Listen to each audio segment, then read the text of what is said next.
So moving into our next session, we're joined by Dr. Diego Barrenechea of Massive Bio. Diego will walk us through the Massive Bio platform, the same tool featured on the American Cancer Society's website for finding clinical trials. Dr. Barrenechea is the head of clinical operations at Massive Bio and brings over 8 years of experience in oncology clinical research.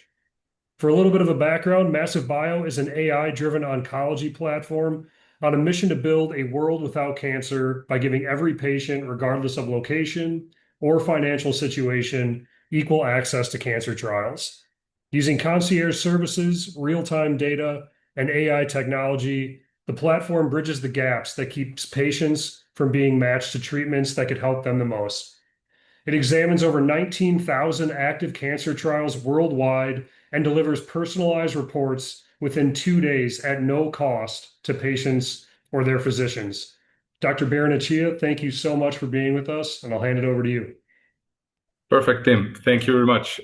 Thank you for the introduction. Good day, everyone. As Tim mentioned, today I'm going to talk to everyone a little bit of what our clinical trial matching system is. How is it that we're going to be supporting patients with sarcoma find clinical trials in near proximity to them? How is it that we do it?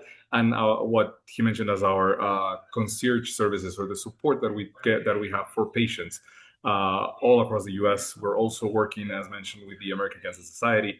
So basically, any patient that is looking for clinical trials through the American Cancer Society will be redirected to Massive Bio and to me and my team for matching. So without further ado, I'm going to share my screen real quick to have a brief presentation. And actually, I'm glad that I'm following Denise. I'm sorry to call you Denise by first name, but I'm glad I'm following your conversation, because you were just talking about how the clinical trial in and on itself, can have its limitations. There's the autonomy of the patient, of when a patient can say yes or no to something right before the consent is signed and everything. So everything that we do is before the consent is signed.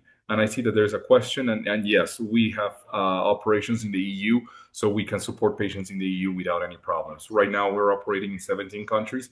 US, Canada, 4 countries in Latin America, and 11 countries in Europe. So I'm going to bring up the slides so that we can continue this conversation.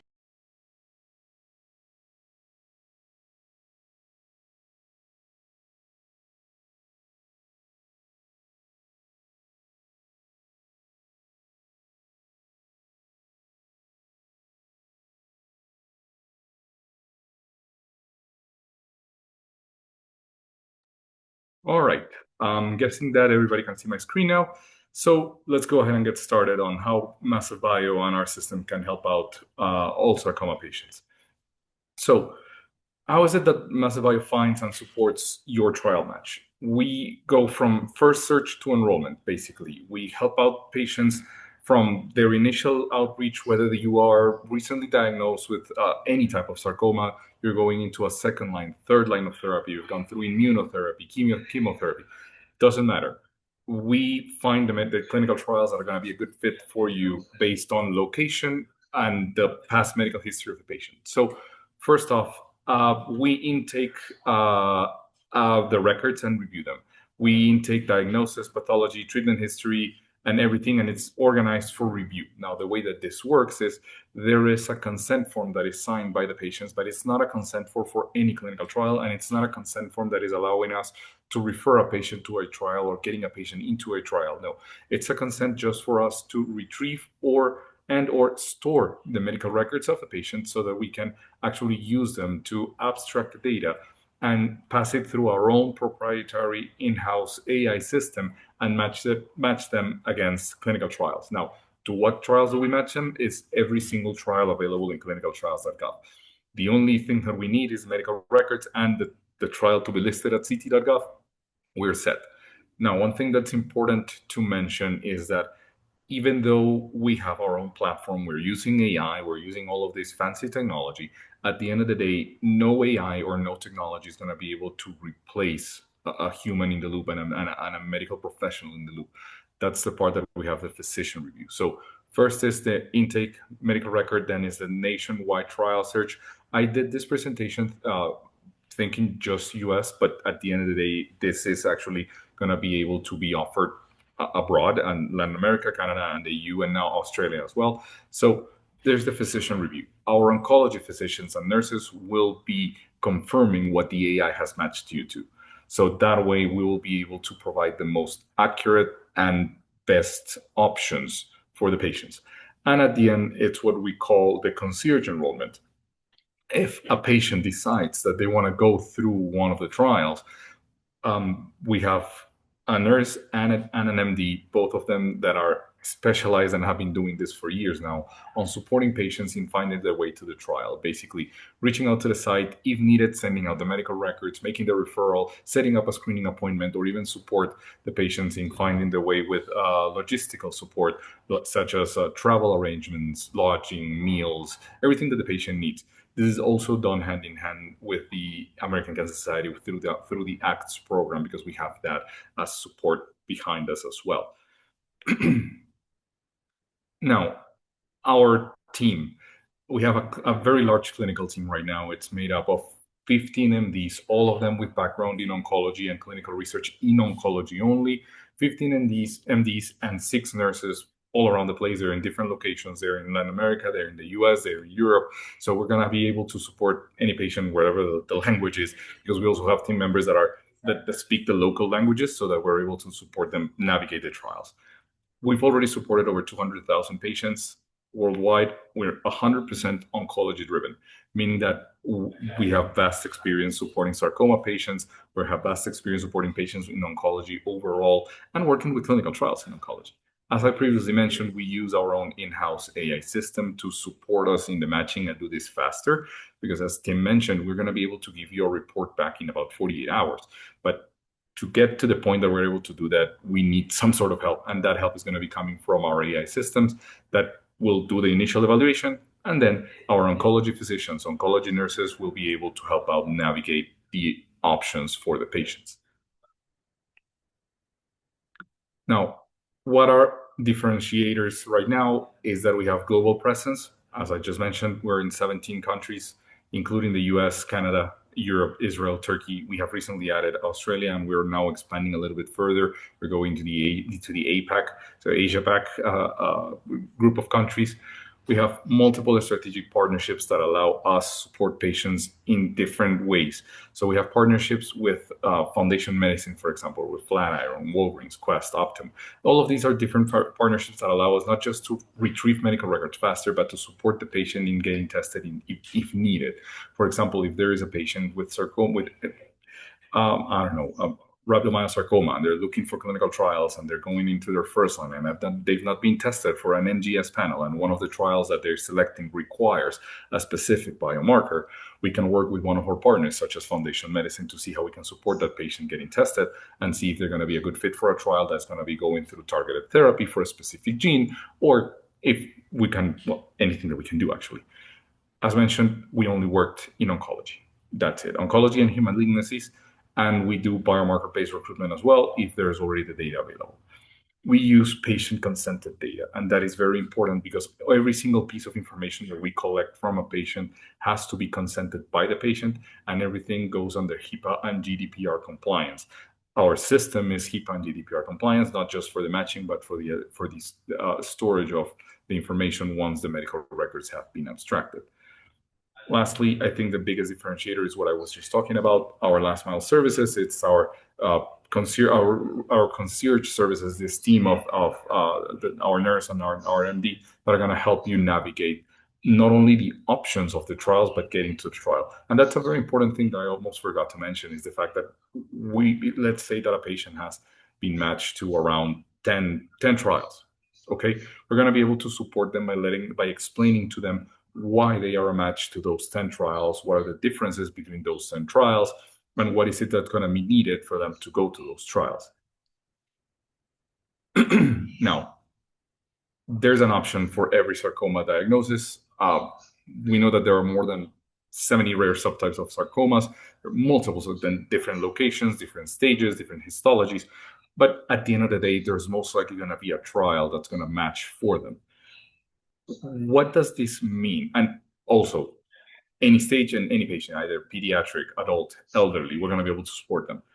There is a very important thing that I wanted to mention on this slide is the fact that even though we're going to be matching the patients, we're going to also match them to trials that they might not be a full match right now, but they could consider in the future. Meaning that this service is not available only for patients that require a trial right now. If a patient requires a trial, I don't know, 10 months from now, a year from now, we're going to be more than capable and happy to help that patient find their options. Let's say that we have a patient right now with, again, diagnosed with any type of sarcoma. They're undergoing that first line of therapy. They don't need a trial right now. They're doing perfectly fine. They don't have any relapse of the disease. There's no measurable disease. There's nothing. But they just want to know what other alternatives are there for them in the future. We collect the data, we match them, and let's say obviously we're going to be looking for second line and above clinical trials. And at that point, the patient might not be fully eligible, but the trial will be available to them, and we will put that into the report so that they can decide further down the road if they want to pursue that trial or not. It's a way of us supporting patients into getting even more options and getting more alternatives for their care further down the road.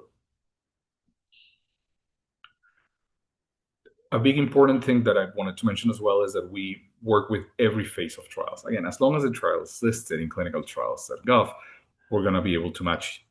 We can do phase 1 trials, phase 2, phase 3.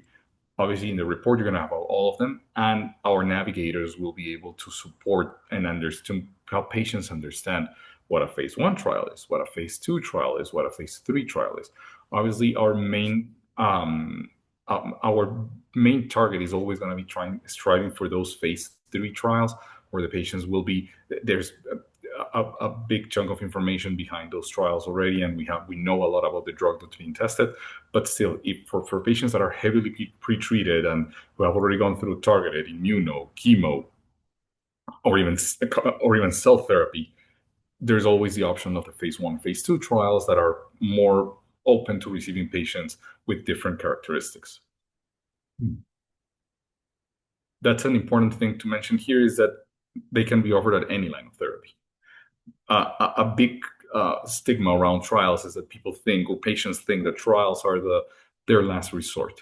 It's the last thing that they're going to be doing. It's the last alternative that they have. What we always try to explain to patients is the fact that we believe that trials are an extra step in their cancer journey, even it can be for first line, second line, or even non-interventional trials in which you're just going to be followed up. At the end of the day, it's a support for the patient, it's a support for the scientific community, so that we're able to move forward all of these new advancements for patients in the future. Now, talking a little bit more about sarcoma care specifically, and why it's important to try to find trial alternatives for these patients. There's a huge movement around different or new types of therapies in different stages and different settings for patients. For example, I got some examples here of the newest or the latest and greatest in therapy for sarcoma. We've got cell therapy approval, for example, the Tecelra. The FDA granted a full approval back in June 2026, literally a month ago, expanding eligibility to patients 12 and over with unresectable or metastatic synovial sarcoma. Cell therapy, cell therapy and targeted therapy, I do believe that these are this is the future of treatment for cancer patients. And the more we get to the point that we're offering these therapies earlier in their cancer journey, we can leave more harmful, if you want to call it that way, harmful therapies such as full-blown chemotherapy for later lines, and try to start with things that are going to have less side effects, and the patient's going to be able to manage better their disease throughout the years. And this was only able to be done because patients enrolled into those trials. The next is a targeted combination. There's a huge movement around multiple or combined therapies. In this case, that we're talking about bezuclastinib and sunitinib, the phase 3 PEAK trial for GIST.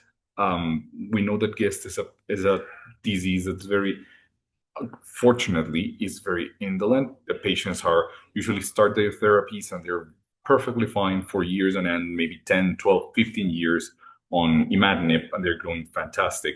But this trial demonstrated that the combination of these immunotherapeutics, and this targeted combination would allow a progression-free survival rate for patients with GIST that are stage 4 or metastatic to go from 9.2 months on sunitinib alone to 16.5 months with bezuclastinib in combination.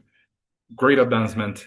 The idea is that we start to move this now earlier to initial lines of therapy. And the only way to do that is going to be through clinical trials. There's a perioperative immunotherapy. Again, that's what I was mentioning. There's a way more options than what we can think at the beginning. Usually when everyone thinks of trials as therapy for when something fails. But see this one, that's neoadjuvant pembro, the Sarco 32 trial paired pembro with radiation before surgery and improved disease-free survival for patients. Next-gen chemotherapeutics like legubicin, it's a modified version of doxorubicin that is widely used for sarcoma right now in development to retain doxorubicin's efficacy while aiming to reduce the cardiotoxicity. The options of getting to that point of being able to offer better therapies to our patients, we're getting there. But all of this is just because we're able to go through clinical trials first. An important thing to mention here is that there is a lot of people might have the stigma also inside of that a clinical trial, they're going to use the patients are going to be used as guinea pigs. That there's that idea in the patient population, and I would just like to say to the patients that are listening to us right now is that's absolutely the contrary. In clinical trials, especially in the world of oncology, patients that enroll into clinical trials usually get even better care. They have access to these groundbreaking medications from the beginning. There's risks, right? As in the previous conversation, there's always a risk. I'm not going to come here and say to everyone that everything's perfect and nothing ever is going to go wrong. There are risks, but at the end of the day, I think that risk overpowers 100 times the fact that you can just go into standard of care. The fact that you go into a trial, you're going to be able to access this innovative therapies.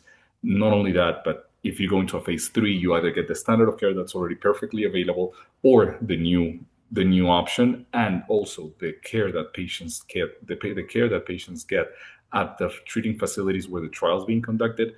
It's off the roof because you're going to be monitored for everything. You're going to be helped throughout every step of the way. Anything happens, you're going to have a full team of medical professionals on top helping out for you to move forward and be able to get through the trial. And also, going a little back to what was just discussed with the previous panelists is,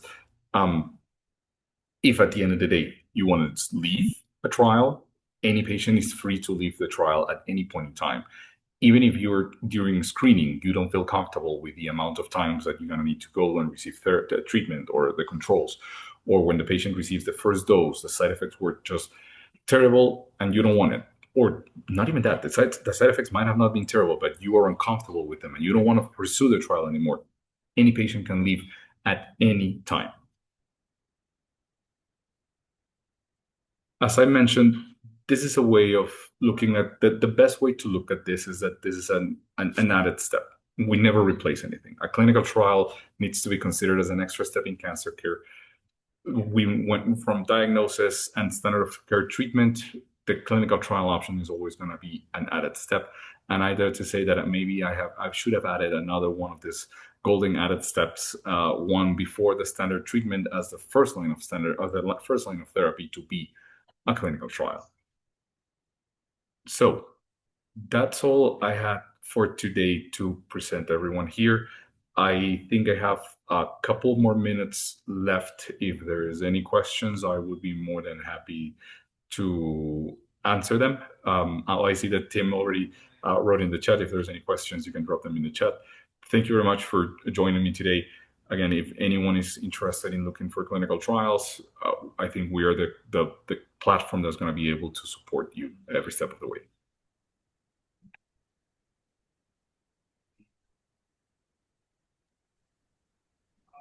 Oh, there's a question. Do you know when the Gibson trial will be available in EU or the US? Actually, I would like to look that up. I don't have them on the top of my mind because there's just too many trials going around at the same time. There's thousands of trials going in. I know that there's always that question always comes up. But for Piotr, I would love to, if you want, we can have you can reach out to us and we can support you in finding those if they're available at your location. Um, there's another one. Are you also advising which clinical trial can be more suitable, like priority? Yes and no. At the end of the day, joining a trial should be the decision of the patient, meaning that we fully respect patients' autonomy. What our team of professionals, or even myself, if sometimes I'm gonna be the one talking to you on the phone.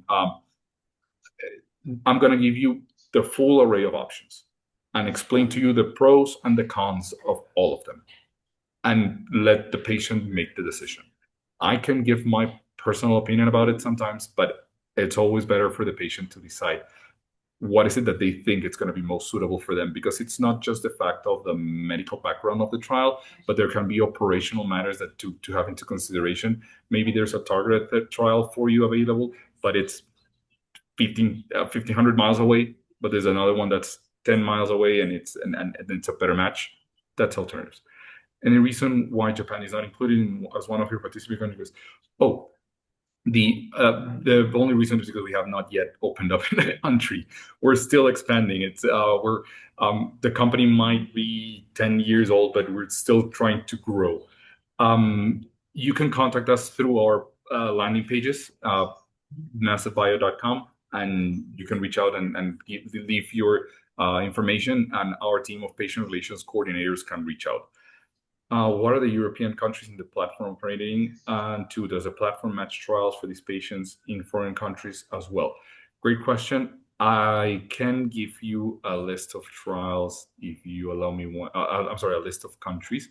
If you allow me 1 second to pull this up. But out of the top of my mind, it's the ones with the largest operations are Spain, France, Italy, Germany, Poland, Romania, Turkey. We have, yeah, those are the seven main ones, but I need to go check all of the others. But at the end of the day, if there is foreign country matching, yes. Let's say you're located in Spain and you want to find trials in Germany, or yeah, in Germany, because you have family there and you'd like to travel. We can definitely do that. It's just that the first time that we do the matching, you're going to get the local options. Once you get the local options, if you don't like any of the local options, you can reach out again and ask for a rematch, and say specifically, hey, I'm looking for trials in this country. Perfect. Our team will do a rematch, and the system will be able to pull up those trials and give you the options in the countries that are requested.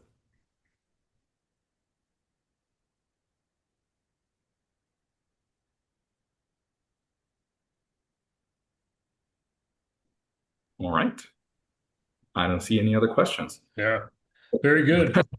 Thank you so much, Dr. Barrenechea. That was terrific. Yeah, we encourage you guys to take a look at Massive Bio.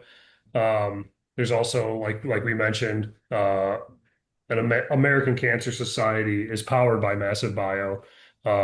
So you're in good hands there as well. Perfect. Thank you very much, team. Thanks everyone for joining. I'll be jumping off the camera now, and thank you everybody again. Have a wonderful